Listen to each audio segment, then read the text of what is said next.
Hello guys, welcome to my channel Aditi Khatri Psychology Classes. Guys, we started class 11th Psychology chapter 9 Motivation and Emotion, and in the last video we have discussed the topic is post-traumatic stress disorder. So guys, today in this video we will be discuss about the last topic in this chapter, management of examination anxiety. So guys, stay tuned with my video till end and please don't forget like, share, comment and subscribe my channel. So let's start my video. So guys, today's class last topic is management of examination anxiety. Exam के time पे जब हमें anxiety feel होती है, हमारे stomach में गुड़गुड़ होने लग जाती है, हम स्ट्रेसफुल सिचुएशन में थोड़ा वो स्वेट आने लग जाता है, किसी को भूख लगती है, किसी को भूख नहीं लगती है ना, होता है ना सबके साथ ऐसा। जब हमारे फिजियोलॉजिकल और इमोशनली हम थोड़े बहुत डिस्टर्बेंस भी होने लग जाते हैं, कुछ ऐसे सिचुएशन में हमारा जो अराउजल होता है वो हाई होने लगता है, जिसकी वजह से हम क्या है बेटर परफॉर्म नहीं कर पाते, जो हमें अचीवमेंट चाहिए उस तरीके से हमें अचीवमेंट नहीं मिलती है। एग्ज़ाम के टाइम पर जो हमें एंजाइटी होती है वो कैसे मैनेज करेंगे, टू स्ट्रैटेजी से हम उसको मैनेज करेंगे। ठीक है, फर्स्ट स्ट्रैटेजी इज मॉनिटरिंग और टेकिंग इफेक्टिव एक्शन, या फिर आप एक्शन लो, मॉनिटर करो, या सेकंड ब्लंटिंग और अवॉइडिंग सिचुएशन, या उस सिचुएशन को आप अवॉइड करो। राइट, तो फर्स्ट इज मॉनिटरिंग कि हम एक्शन कैसे लेंगे, मॉनिटर कैसे करेंगे। फर्स्ट स्ट्रैटेजी आती है प्रिपेयर वेल।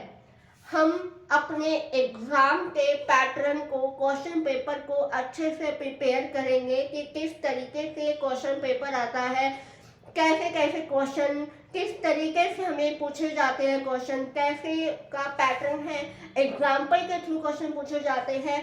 हम क्या करेंगे, क्वेश्चन पेपर के थ्रू हम फैमिलियर होंगे।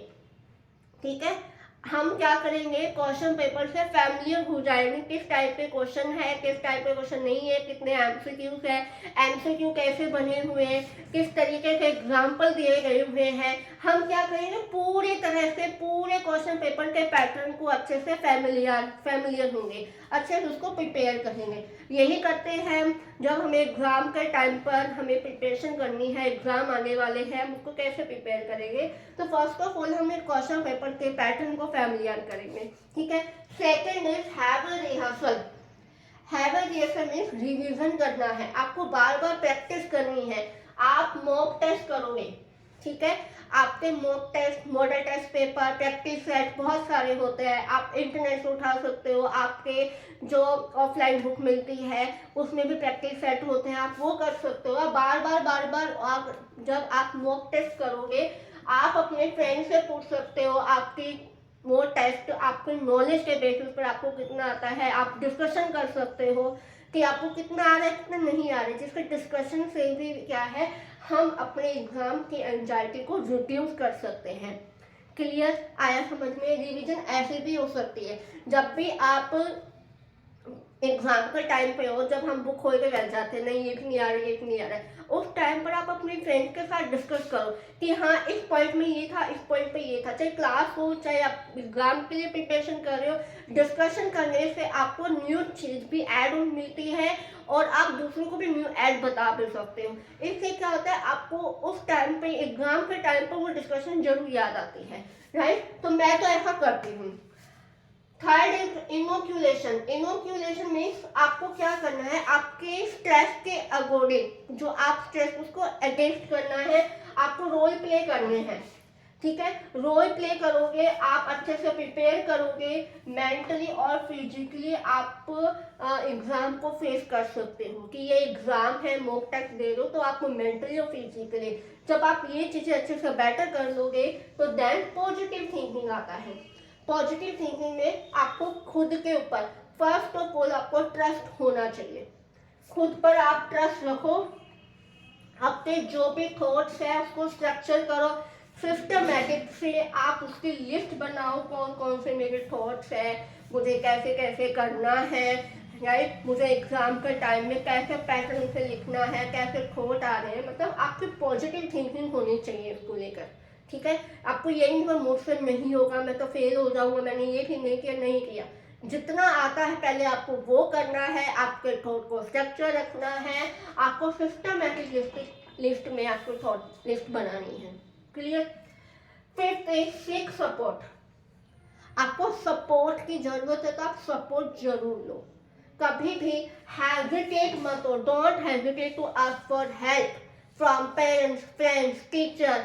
जितना हो सके आपको कहीं भी कोई भी डाउट होता है, आप डाउट लो, आप पूछो, क्वेश्चन पुटअप करो। जितने आप क्वेश्चन पुटअप करोगे आपके डाउट्स क्लियर होते जाएंगे, आपकी हेजिटेशन भी बाहर निकलेगी। क्योंकि कई बार क्या होता है कि बहुत से स्टूडेंट ऐसे होते हैं, वो डर, उनके माइंड में एक डर रहता है कि मैम या टीचर हमें डांटेंगे, या पेरेंट्स हमें डांटेंगे, या फिर हमें फ्रेंड्स हम मेरे बारे में क्या सोचेंगे। ये क्वेश्चन अगर आपके माइंड में है तो आप हेल्प नहीं ले पाओगे, हेल्प नहीं ले पाओगे तो आपको सपोर्ट भी नहीं मिलेगा ऐसे, right.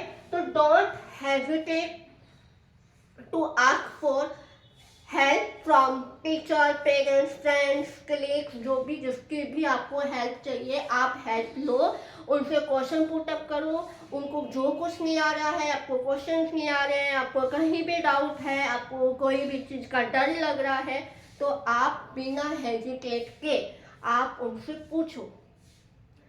Clear. Next second strategy is blunting या अवॉइडिंग सिचुएशन। ब्लंटिंग की स्ट्रैटेजी कहती है या फिर आप एक्शन लो या फिर आप अवॉइड करो। तो इसके अंदर क्या है, फर्स्ट आता है relaxation. Relax, learn the relax, कि आपको रिलैक्स होकर बैठना है। हेल्प यू काम नर्व एंड, जो नर्व्स है वो आपको काम रहने के लिए हेल्प करती है। Give you an opportunity to reframe your thought, और आपको एक अपॉर्चुनिटी दी जाती है कि आपको जो भी थॉट है आप उसको रिफ्रेम करो। मैनी डिफरेंट रिलैक्सेशन टेक्निक्स होती हैं जहाँ पर आप अकेले रूम में जाकर आप बैठ सकते हो, आप अपने जो भी क्वाइट प्लेस है वहाँ जाकर आप रिलैक्स हो सकते हो। आप अपना हेड डाउन करके या जैसे भी आपको ठीक लगे आप उस टेक्निक से अपने आप को रिलैक्स रख सकते हो। क्लियर। सेकेंड एक्सरसाइज, जहाँ पर ओवर एक्टिवेट होता है आपका सोमैटिक नर्वस सिस्टम, जहाँ पर आपको एक्सरसाइज करने से आपको जो भी स्ट्रेस होता है वो रिड्यूस होता है। एक्सरसाइज करना बहुत जरूरी है, एक्सरसाइज द मोस्ट आपको करनी चाहिए। मॉर्निंग या जब भी आपको टाइम है, एक्सरसाइज करने से आपका जो बॉडी है, आपको वो भी तो आपका फैट बॉडी वो तो रिड्यूस होना ही होना है, साथ में आपकी मेंटल हेल्थ भी बहुत ज़्यादा अच्छी रहती है। एक्सरसाइज हमारी मेंटली हेल्थ के लिए, हमारी फिजिकली हेल्थ के लिए बहुत अच्छा होता है, और एक्सरसाइज करने से हम अपने स्ट्रेस को रिड्यूस भी कर सकते हैं। क्लियर। किसी को भी एंजाइटी होती है स्ट्रेस को लेकर, तो आप ये पॉइंट्स को भी फॉलो करो, अप्लाई करके देखो अपनी लाइफ में। हमारी साइकोलॉजी, हमें जितने अब तक क्लास 11 को हमने कंप्लीट कर लिया है, हमने जो भी पढ़ा है वो हमारी लाइफ से रिलेटेड है। हम पहले खुद पे अप्लाई नहीं करेंगे तो हमें चीज़ें कम, कॉन्सेप्ट क्लियर कम होते हैं। So this was complete the topic management of exam in anxiety. जहाँ पे आपको एंजाइटी हो रही है एग्जाम के टाइम, टेस्ट के टाइम, चाहे आप कॉम्पिटिशन एग्जाम दे रहे हो, कोई भी, आप अगर ये स्टेप पे फॉलो कर रहे हो तो आप अपनी एंजाइटी को खुद ही रिड्यूस कर सकते हो।